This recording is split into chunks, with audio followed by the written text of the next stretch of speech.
मेरे प्यारे बच्चों, आज के सुबह की शुरुआत करते हैं नेल्सन मंडेला के एक बहुत ही प्यारे कोट के साथ। नेल्सन मंडेला कहते हैं, education is the most powerful weapon which you can use to change the world. देखो, बहुत ही रिलीवेंट और बहुत ही प्यारा कोट है। यहाँ पे नेल्सन मंडेला ने बेसिकली एजुकेशन को ट्रांसफॉर्मेटिव पावर बताया। ट्रांसफॉर्मेटिव पावर बताया कि जो एजुकेशन है कुछ भी कर सकती है, कुछ भी चेंज कर सकती है।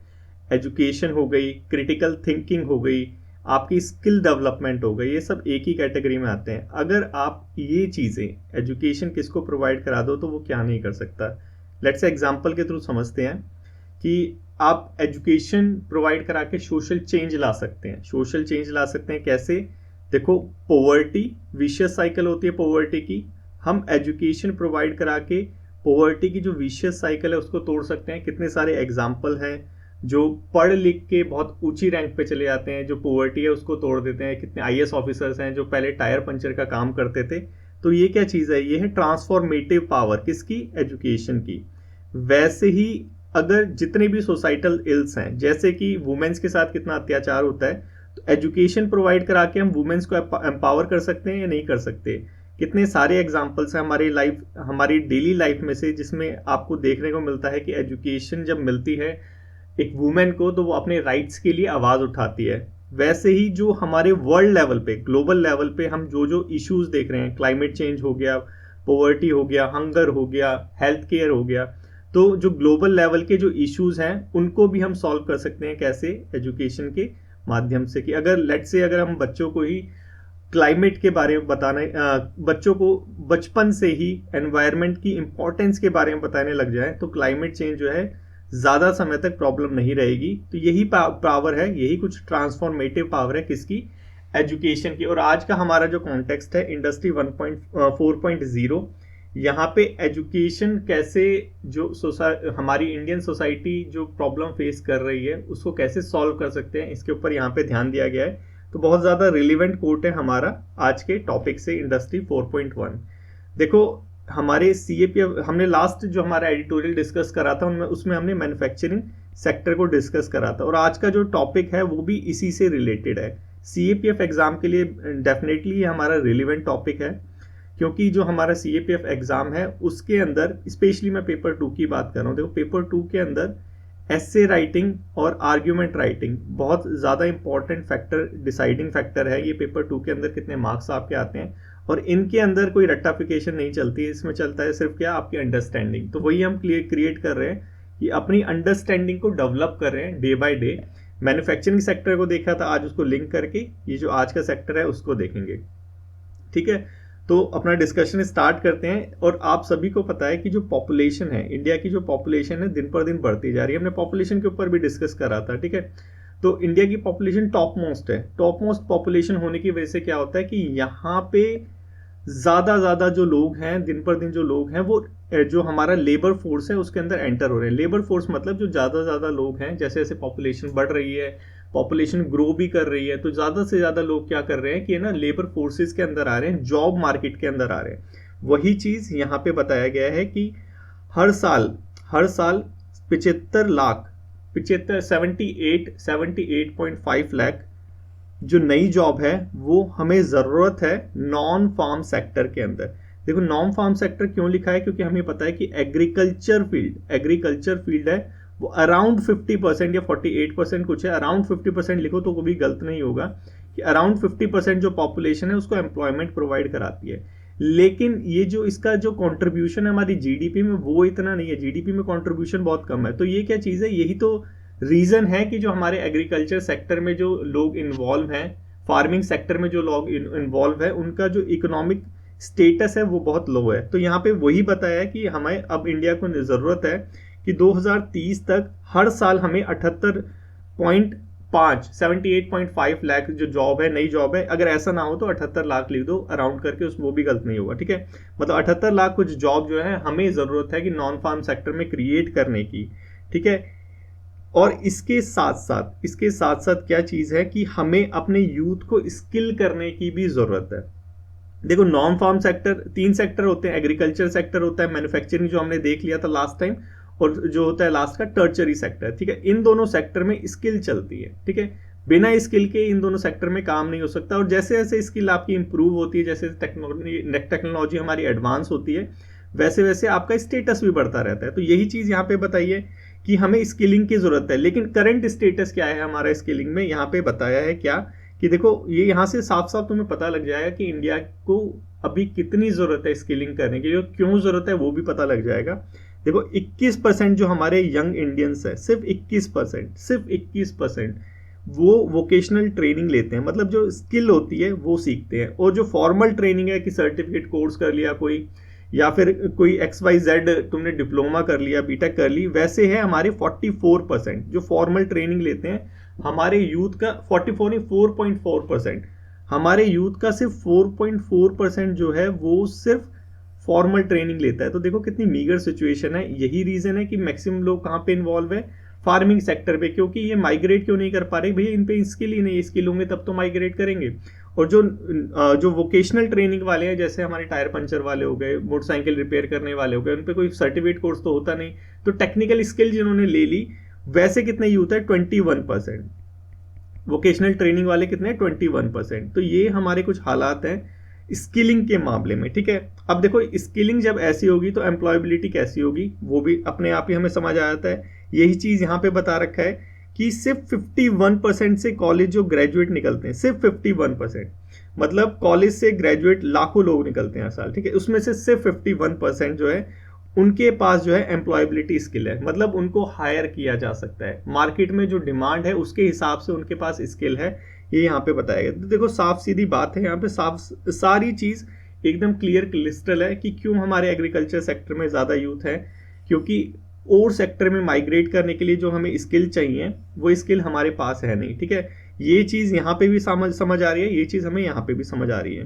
देखो अब इसके चैलेंजेस क्या होंगे हमारे सामने। देखो जो मॉडर्न इंडस्ट्री है, इंडस्ट्री 4.0 कहते किसे हैं, पहले ये समझो। देखो इंडस्ट्री 4.0 किसे कहते हैं कि जो इंडस्ट्री ये जो एडवांस टेक्नोलॉजी आज के टाइम की जो इंडस्ट्री है, जैसे आर्टिफिशियल इंटेलिजेंस हो गया, इंटरनेट ऑफ थिंग हो गया, रोबोटिक्स हो गया, बिग डेटा हो गया, मतलब क्या कि जो हमारी डेटा बेस, डेटा ड्रिवन जो टेक्नोलॉजी अभी चल रही है, AI वगैरह टूल हो गए, ये सारी जो टेक्नोलॉजी है, इसको जो इंडस्ट्री यूज करती है, चाहे वो मैन्युफैक्चरिंग हो या चाहे अदर इंडस्ट्री हो, उसको हम क्या कहते हैं, इंडस्ट्री 4.0, ठीक है, इंडस्ट्री 4.0।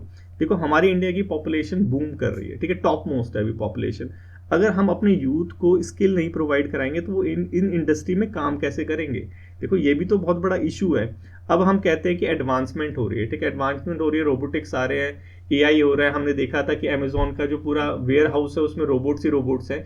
लेट्स से रोबोट्स हटा भी दिए, AI का यूज करें, लेकिन हमारे जो यूथ है उनके पास तो स्किल्स ही नहीं है। अगर यूथ पे स्किल्स नहीं है तो काम कैसे करेंगे वहां पे। तो देखो ये भी बहुत बड़ा इशू है, और ये यहाँ पे भी बताया गया, ठीक है, कि हमारे देखो 2025 तक क्या बताया, डिजिटल ट्रांसफॉर्मेशन। देखो स्किल कितनी ज्यादा जरूरत है इसका यहाँ से तुम अंदाजा लगा लेना, क्योंकि जो हमारे यूथ हैं, अगर हमें अपनी इंडिया को डेवलप्ड कंट्री बनाना है, ठीक है, तो एग्रीकल्चर सेक्टर से हमें अपने यूथ को निकालना ही पड़ेगा।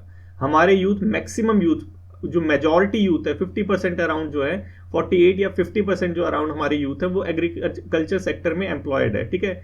डिसगाइज एम्प्लॉयमेंट कहते हैं कि जरूरत वहां पे एक ही है लेकिन लगे 4 जने हैं, ठीक है। तो डिसगाइज एम्प्लॉयमेंट को हटाने के लिए, और हमारे जो हमारा टारगेट है 47 तक हमारी कंट्री को डेवलप्ड बनाने का, तो वो टारगेट अचीव कैसे होगा, जब वहां से हमारे यूथ दूसरे सेक्टर्स में माइग्रेट करेंगे। प्रॉब्लम क्या है, प्रॉब्लम है स्किलिंग की। देखो स्किलिंग की प्रॉब्लम है, ये साफ सीधा हमें अपने पैराग्राफ में फर्स्ट जो हमारे डिस्कस किया था उसमें समझ आ गया था। अब देखो क्यों जरूरत है। देखो डिजिटल ट्रांसफॉर्मेशन हो रहा है, डिजिटल ट्रांसफॉर्मेशन हो रहा है, मतलब जितनी भी इंडस्ट्रीज हैं वो सारी चीज अपने आप को डिजिटलाइज कर रही है। ये हम देख सकते हैं जब से UPI आया, अब तो गोलोपे वाले पे भी क्या होता है कि वहां पे भी आप पेटीएम कर सकते हैं। तो क्या डिजिटलाइजेशन अपने आप में बढ़ रहा है।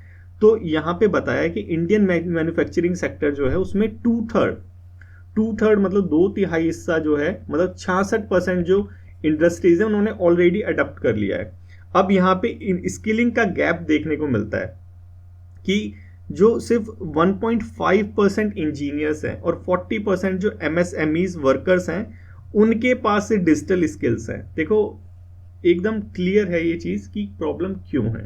देखो एग्जाम्पल देखोगे तो तुम समझ आ जाएगा कि लेट से अगर हम रिक्रूटमेंट निकाल भी देते हैं इन इंडस्ट्रीज में जहाँ पे डिजिटलाइजेशन हो रखा है, लेकिन हमारे यूथ के पास स्किल ही नहीं होंगे तो वो एम्प्लॉयड कैसे करेंगे। और यही रीज़न है कि 50% जो यूथ है वो एम्प्लॉयबल है। ठीक है, समझ आया होगा आपको। अब करें तो करें क्या, देखो प्रॉब्लम हमें पता चल गई, हमें बेसिकली पता क्या करना होता है कि एक्चुअल में प्रॉब्लम क्या है, क्यों ये सारी चीज़ें हो रही है, रीजंस क्या क्या है उसके। ठीक है, उससे जो सपोर्टिव उसका डेटा होता है, सपोर्टिव जो आर्ग्यूमेंट्स होते हैं वो सारे हमें पता होने चाहिए। अब प्रॉब्लम पता चल गई तो सॉल्यूशन भी पता होना चाहिए। देखो सॉल्यूशन के लिए मैंने ये एडिटोरियल आपके लिए लेके आया था। देखो सॉल्यूशन बहुत इसमें इंप्रेसिव सॉल्यूशन दिया है, क्या कि गेमिफाइड लर्निंग कर दो। आपको पता है कि हमारे प्राइम मिनिस्टर जो है मोदी जी, वो भी गेमिंग इंडस्ट्रीज को बढ़ावा दे रहे हैं। ठीक है, तो गेमिफाइड जो लर्निंग कर देंगे तो प्रॉब्लम क्या होगी, प्रॉब्लम तो कुछ नहीं होगी, लेकिन क्या होगा कि हमें सीखने में इंटरेस्ट बहुत आएगा। देखो हमारे यूथ क्या करते हैं, क्यों वो जो स्कूल से ड्रॉप आउट कर लेते हैं, क्यों वो हायर एजुकेशन में नहीं जाते, क्योंकि जो हमारी एजुकेशन सिस्टम है, ठीक है, रोट लर्निंग को बढ़ावा देता है, यहाँ पे क्रिटिकल थिंकिंग को वहाँ पे बढ़ावा नहीं दिया जाता। तो अगर हम अपनी एजुकेशन को इंटरेस्टिंग बना देंगे, गेमिफाइड लर्निंग क्या है कि अपनी एजुकेशन सिस्टम को गेम की तरह इंटरेस्टिंग बना देना, जैसे गेम के लिए एडिक्ट लग जाता है वैसे लर्निंग के लिए एडिक्ट लग जाए तो क्या बात होगी। ठीक है, तो वही चीज़ यहाँ पे गेमिफाइड लर्निंग और stimulation based learning. Stimulation based learning मतलब देखो कि जैसे आपको पता होगा कि आप गेम खेलते हैं, वो एक ऐसा रिमोट सा होता है और आग पे कुछ वो लगा लेते हैं, ऐसे ऐसे करके मारते हैं, वो क्या चाहिए, स्टिमुलेशन बेस्ड लर्निंग है। ठीक है, एआई बेस्ड है। तो वैसी ही अगर लर्निंग हो जाए तो हमारी जो प्रॉब्लम है वो तो सॉल्व हो जाएगी। यही है क्या, मॉडर्न टीचिंग मेथड। ठीक है, समझ आ गया। गेमिफाइड लर्निंग और स्टिमुलेशन बेस्ड लर्निंग, इन दोनों को क्या कहते हैं हम, गेमिफाइड, ये मॉडर्न टीचिंग मेथड। अगर हम इन मेथड को, जो मॉडर्न टीचिंग मेथड है, जो एडवांस मेथड है, इनको अडॉप्ट कर लेंगे तो जो हमारी स्किलिंग की प्रॉब्लम है वो सॉल्व हो जाएगी। क्योंकि हमारे पास इंडस्ट्रीज है, क्योंकि मैन्युफैक्चरिंग सेक्टर में हमने देखा था कि हमारे यहाँ पे इनिशिएटिव्स आ रहे हैं मैन्युफैक्चरिंग सेक्टर को बढ़ावा देने के लिए। तो हमारे यहाँ पे इंडस्ट्रीज आ रही है, लेकिन इंडस्ट्रीज में काम करने के लिए यूथ के साथ क्या प्रॉब्लम है वो हम आज देख रहे हैं। और उसको सॉल्व करने का तरीका क्या है, गेमिफाइड लर्निंग।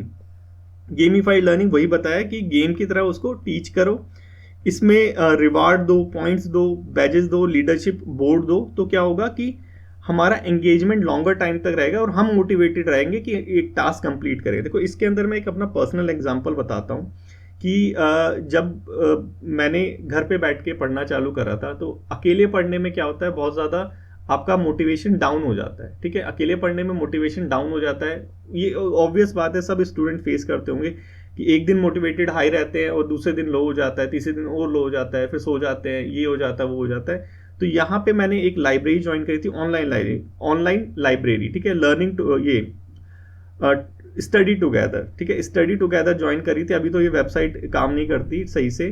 तो यहाँ पे क्या था कि आपको बैजेस दिए जाते थे, मतलब आपको रैंकिंग दी जाती थी कि आपने 1 घंटे आज स्टडी करी, आपके जो पार्टनर है, क्योंकि वहाँ पे बहुत सारे लोग रहते थे, आपके पार्टनर ने 2 घंटे करी तो वो आपकी रैंक से ऊपर चला जाता था।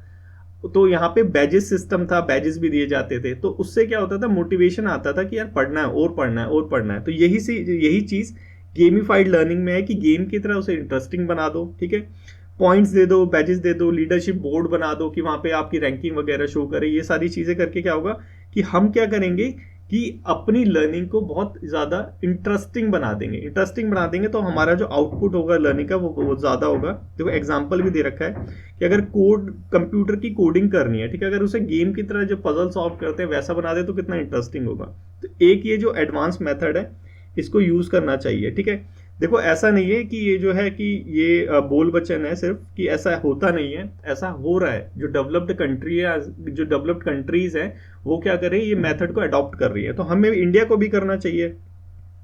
सेकंड है stimulation based learning. Stimulation based learning क्या है, देखो वर्चुअल सेटअप, वही वाला जो मैंने बताया था कि ऐसे ऐसे करके मारते हैं, वर्चुअल सेटअप होता है। तो वैसा ही करके कुछ हम प्रोवाइड करा दें अपने यूथ को कि डायरेक्टली वो इंडस्ट्रीज में जाके वहां पे अपनी स्किलिंग को टेस्ट करे, ट्रेनिंग करे, तो वहां से एक वर्चुअल बेस्ड बना दे कि वहां पे ये सारी चीज कर पाए। तो ये क्या होगा कि इंडस्ट्री को जो डिमांड है, इंडस्ट्रीज की जो डिमांड है वो ऑलरेडी अपने यूथ को प्रोवाइड करा देंगे, वर्चुअली प्रोवाइड करा देंगे। और जब रियल ग्राउंड पे जाएंगे तो क्या होगा कि उनको ऑलरेडी वो सारी स्किल्स आती होगी, तो उनको डरना नहीं पड़ेगा, हेजिटेट नहीं करना पड़ेगा।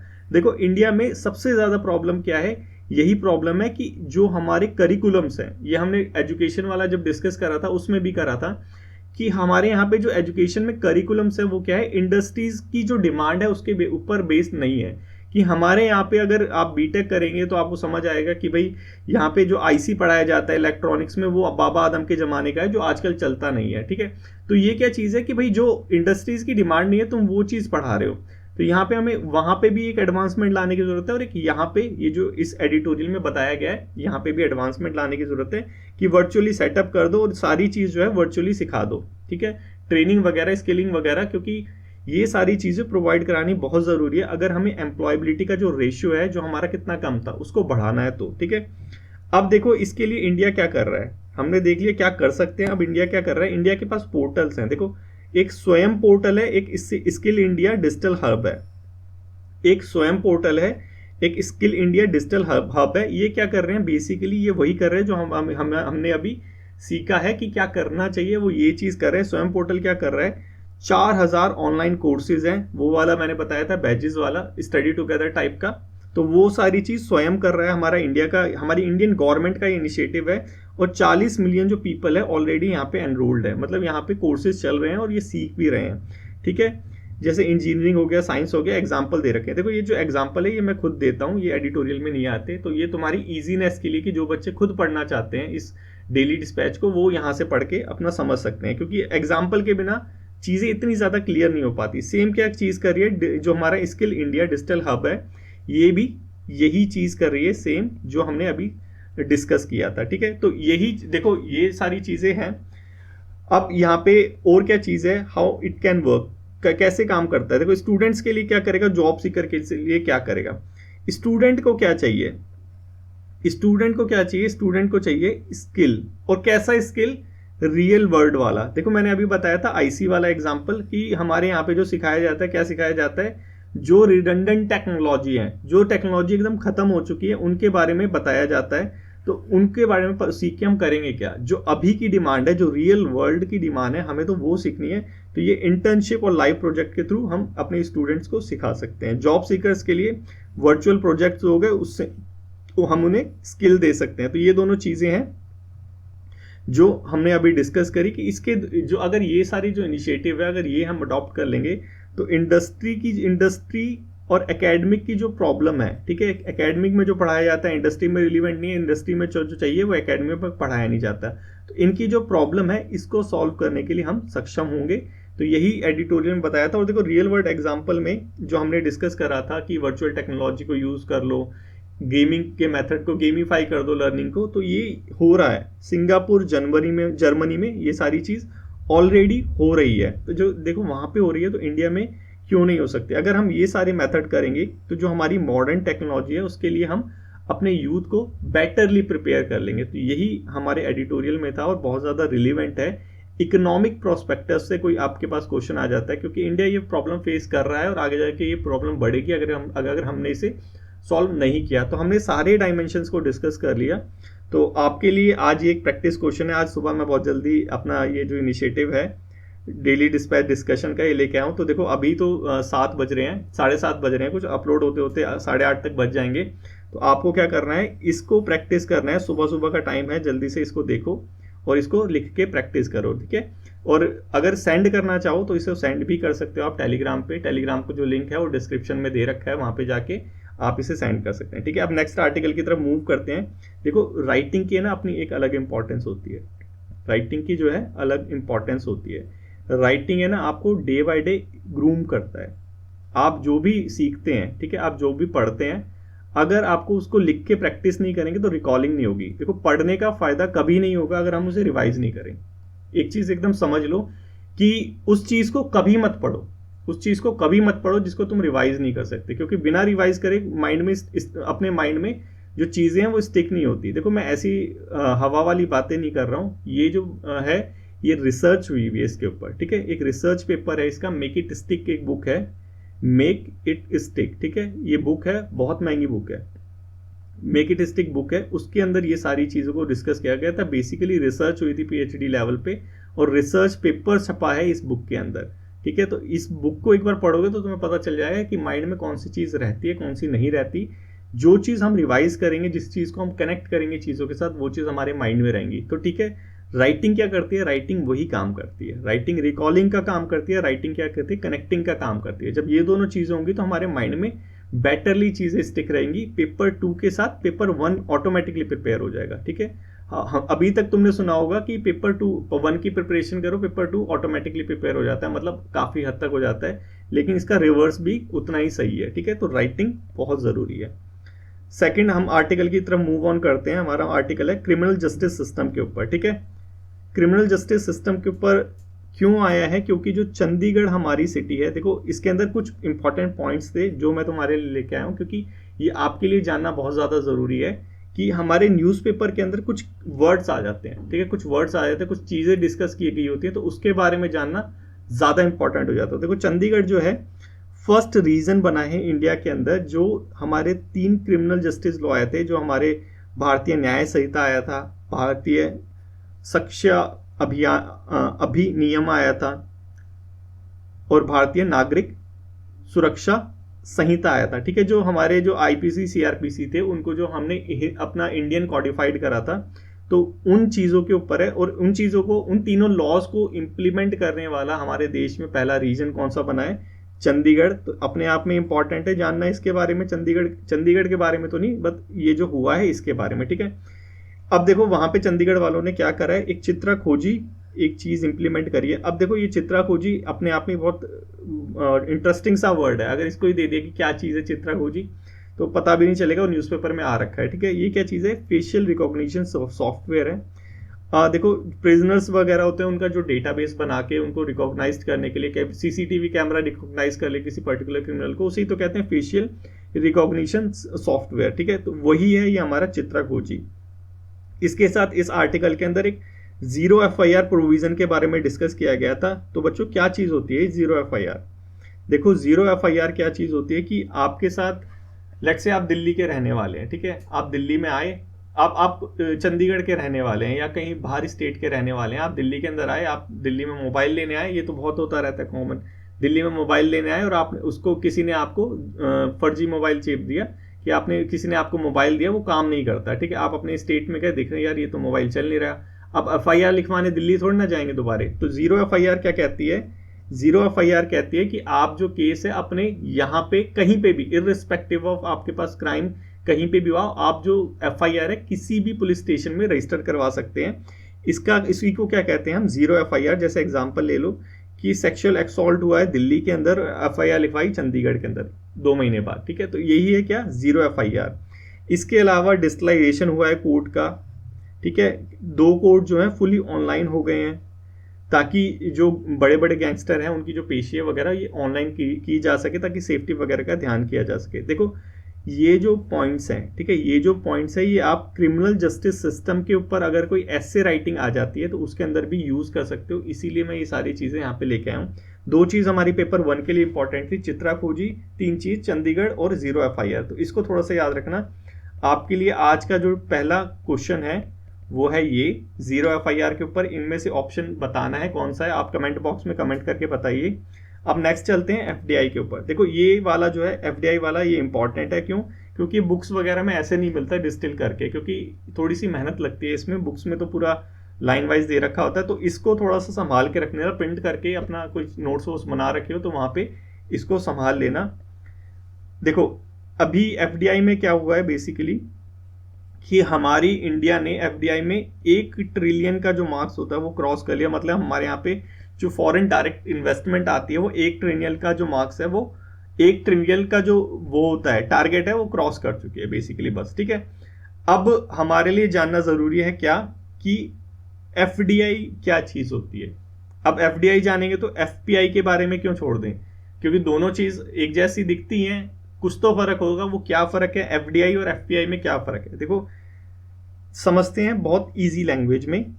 एफडीआई क्या होती है कि कोई बाहर से अंग्रेज आया, ठीक है, अंग्रेज आने के बाद देखता है कि यार इंडिया में यहाँ पे मसाले बहुत बिकते हैं। जैसे वो आए थे ब्रिटिश वाले, ईस्ट इंडिया कंपनी आई थी, अब यहाँ पे आके वो अपनी फैक्ट्री लगा देते हैं, ठीक है, या फिर किसी फैक्ट्री में शेयर खरीद लेते हैं 10% से ज्यादा, तो उसे हम क्या कहेंगे? एफडीआई, फॉरेन डायरेक्ट इन्वेस्टमेंट, की डायरेक्ट यहाँ पे बिजनेस के अंदर इन्वेस्ट करा है या कंपनी के अंदर इन्वेस्ट करा है।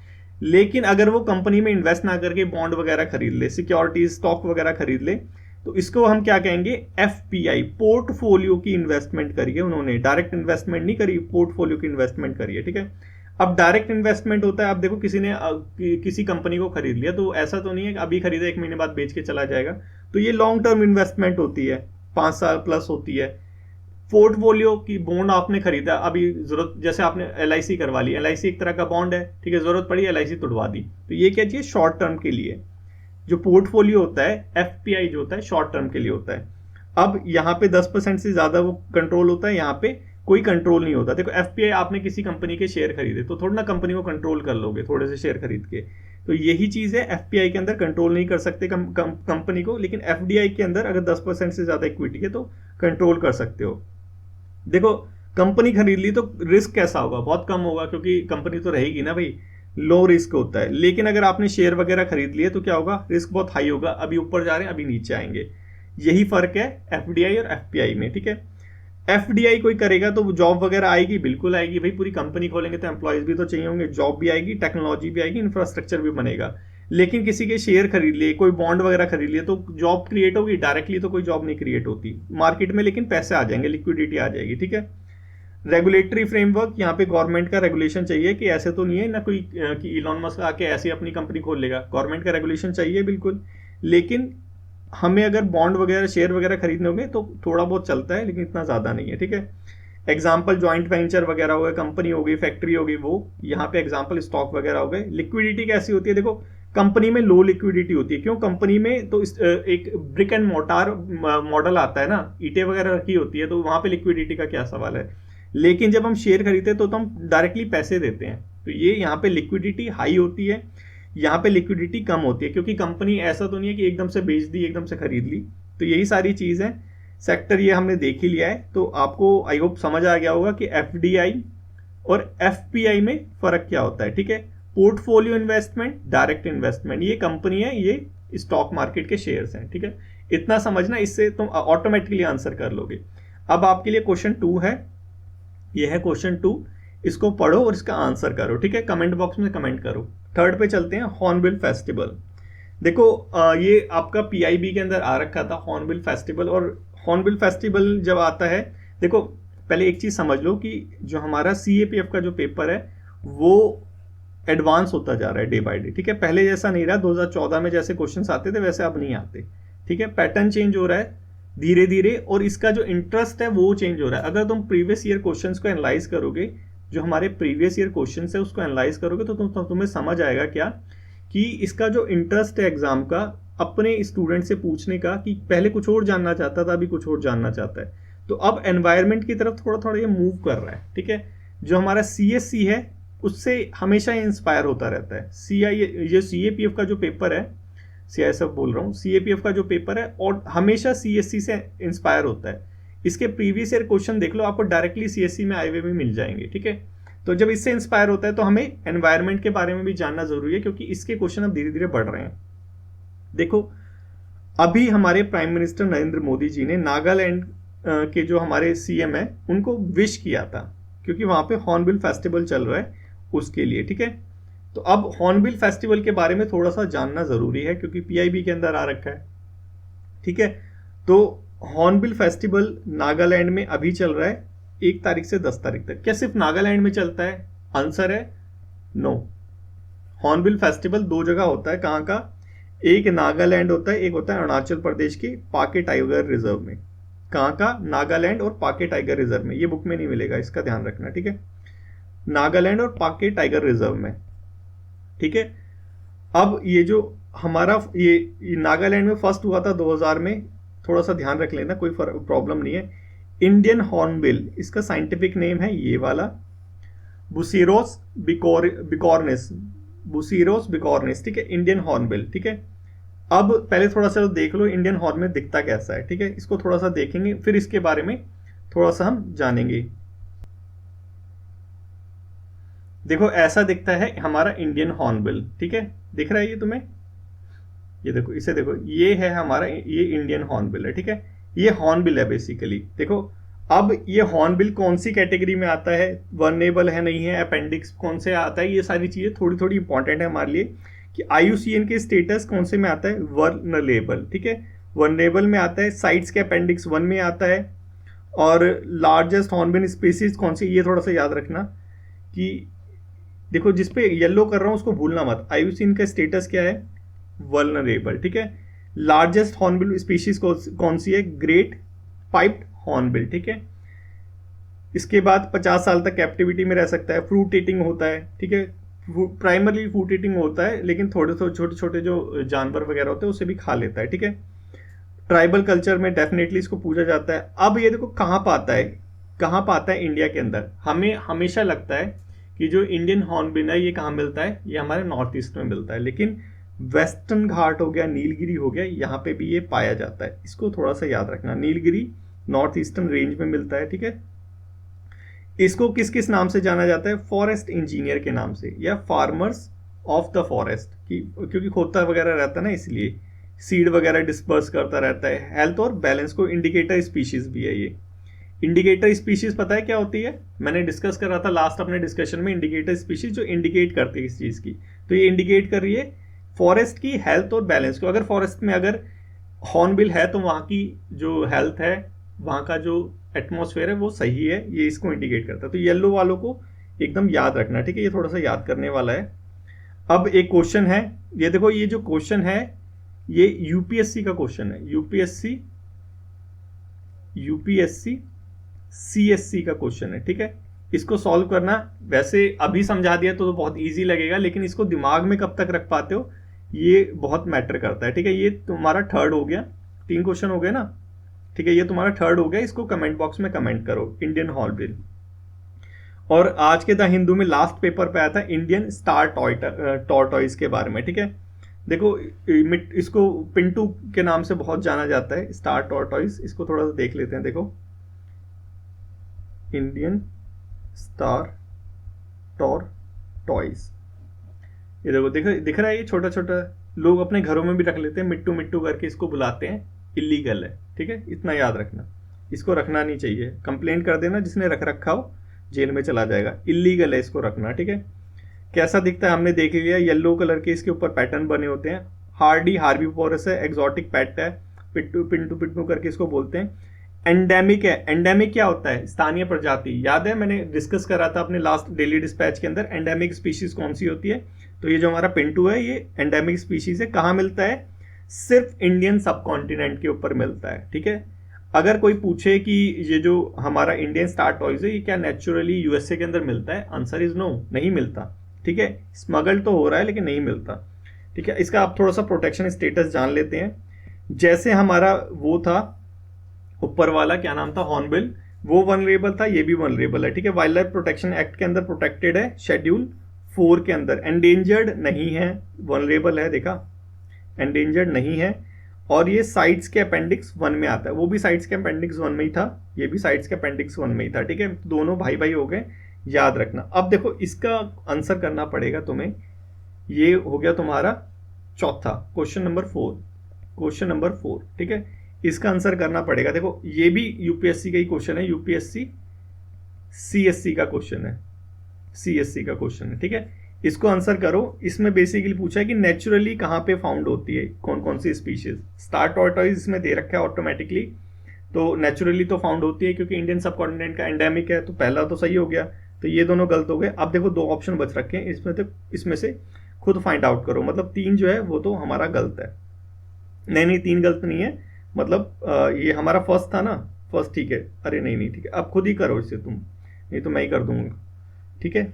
इसको आंसर करो, क्योंकि इसको आंसर क्यों करने के लिए बोल रहा हूँ, देखो इसको आंसर जब करोगे ना तो तुम क्या करोगे, सर्च करोगे।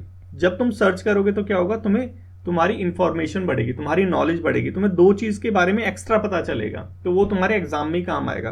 क्योंकि एग्जाम में ऐसा तो नहीं है ना, उसने बोल दिया कि भाई मैं इतने से पूछूंगा, इससे बाहर से मत पढ़ना, ठीक है, ऐसा नहीं है ना। तो तुम्हें अपनी नॉलेज को एडवांस करना है एक पर्टिकुलर डायरेक्शन में, डायरेक्शन जो है वो हमारी सही है, ठीक है।